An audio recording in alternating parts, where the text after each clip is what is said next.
فاحنا اتربينا بطريقه مش اخده في الاعتبار احتياجاتنا العاطفيه الحقيقيه.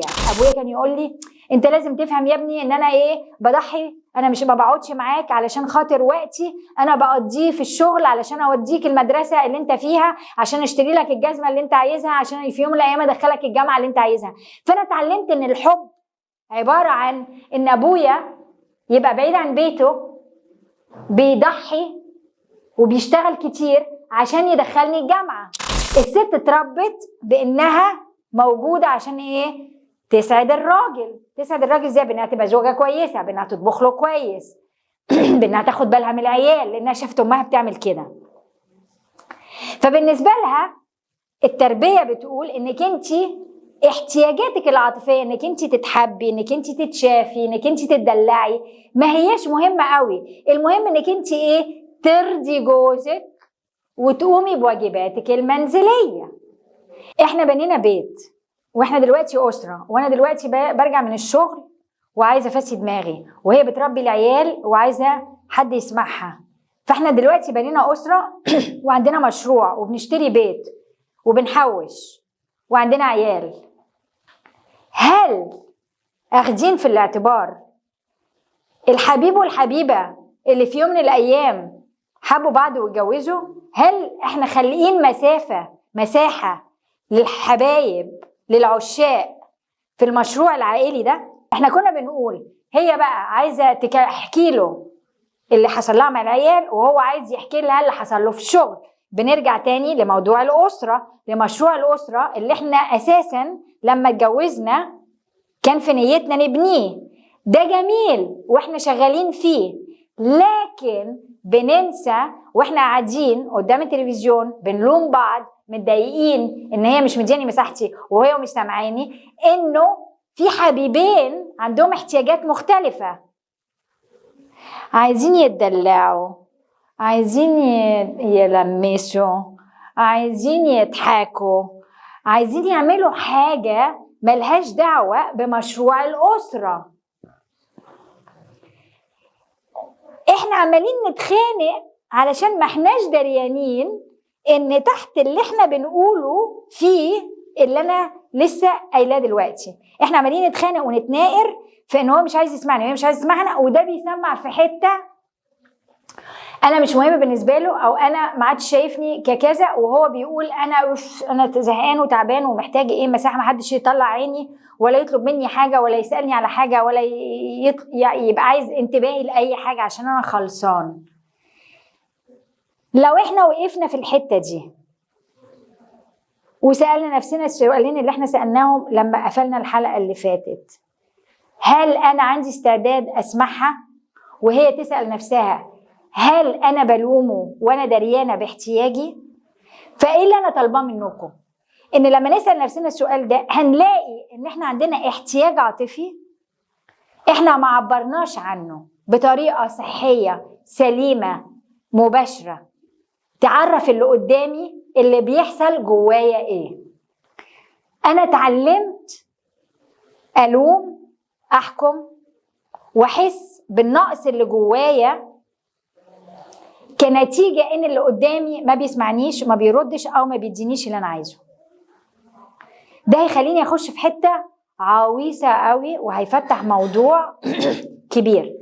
نتيجه الخناقات دي اللي انا لسه اللي بقالنا 3 حصص بنتكلم فيها، 3 حلقات بنتكلم فيها، بنبتدي نعمل حاجات ما بتقربناش من بعض في العلاقه. نبتدي ننسحب، نبتدي ما نبقاش نفسنا نقعد مع بعض، نبتدي ما نديش لبعض حاجات، نبتدي كل واحد فينا يعمل حاجات لوحده، نبتدي يبقى عندنا احباط وما احناش فاهمين ليه، نبتدي نتوجع كتير بالذات الستات. الرجاله تبتدي تقعد على القهوه وتروح تعمل حاجات مع صحابها. ايه اللي حصل يا جماعه؟ اللي حصل ان الاحتياج العاطفي اللي احنا ما عبرناش عنه لاننا مش حاسين بيه ولا متواصلين بيه بسبب الجو اللي احنا تربينا فيه، ما احناش متواصلين بيه. ليه ما احناش متواصلين باحتياجاتنا العاطفيه؟ لاننا ما تربيناش كده. انا ما تربيتش في بيت بتسمع فيه احتياجاتي العاطفيه.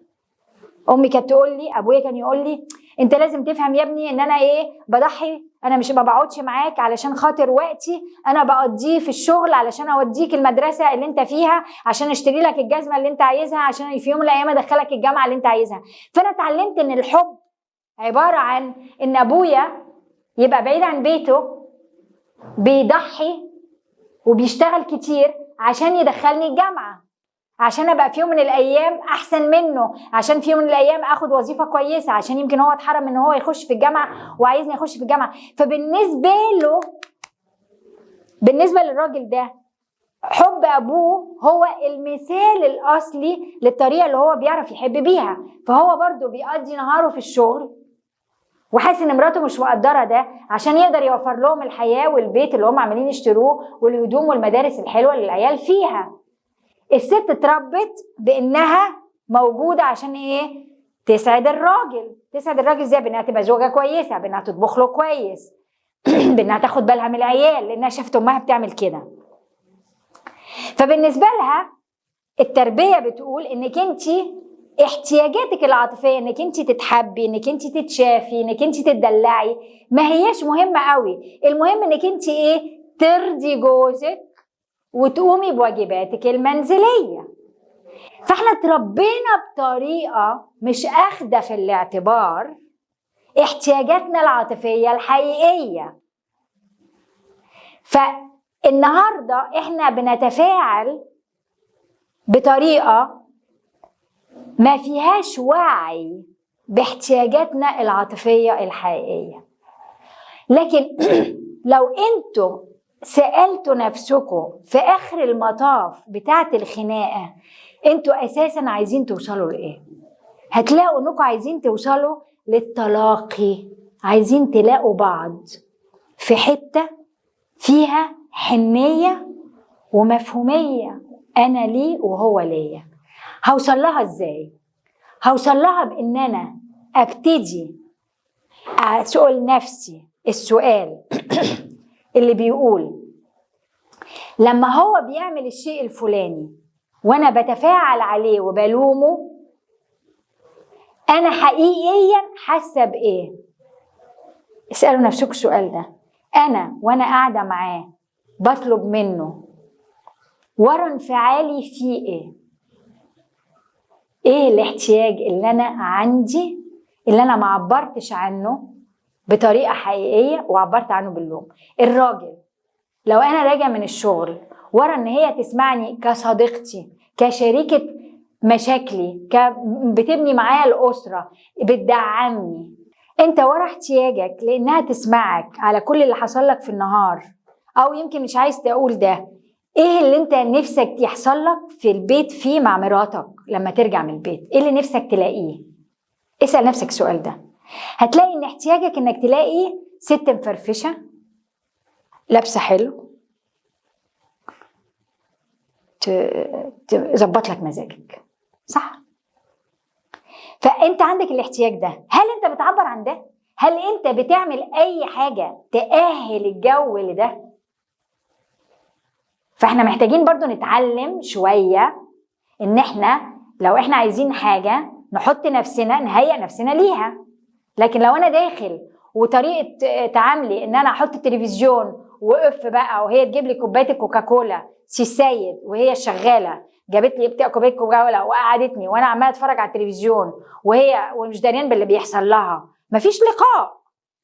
كل واحد كابت ولا مش دريان باحاسيسه واحتياجاته، ولا متعود ان هو ياخد مسؤوليتها، ولا متعود ان هو يعبر عنها. دي حاجات جديده محتاجين نتعلمها علشان نقدر نطلع من الورطات اللي احنا فيها دي، وما ننتهيش بقصص وهميه تطلعنا من البيت وتخلينا نعمل حاجات مش عايزين نعملها، ولا عايزين نتطلق، ولا عايزين نبقى بره، ولا عايزين نطلع، ولا عايزين نتجوز تاني. احنا عايزين حياتنا تمشي كويس.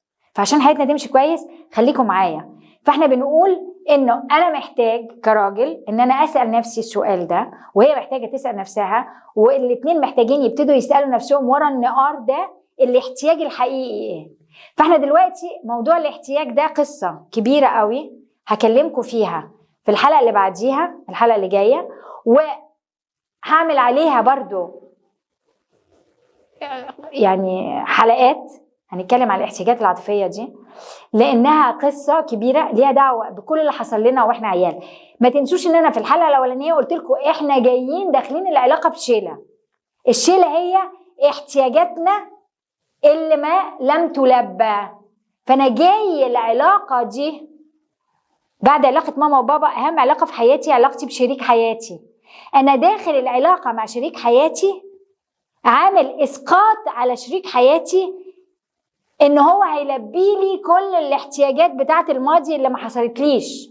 فانا جاي بتوقعات مش دريان بيها. قلت لكم العقل الباطن 95% شغال في حياتنا وال5% بس. اهو ال95% ابتدوا يبانوا في النهار مع الراجل. هنبتدي بقى ايه؟ نوعى للعقل الباطن بيشتغل معانا ازاي. خليكم معايا الحلقه اللي جايه، هبتدي احكي لكم احتياجاتنا العاطفيه بيحصل فيها ايه، وازاي احنا مش دريانين بيها، وازاي عقلنا الباطن بيتحرك جوانا. سلام.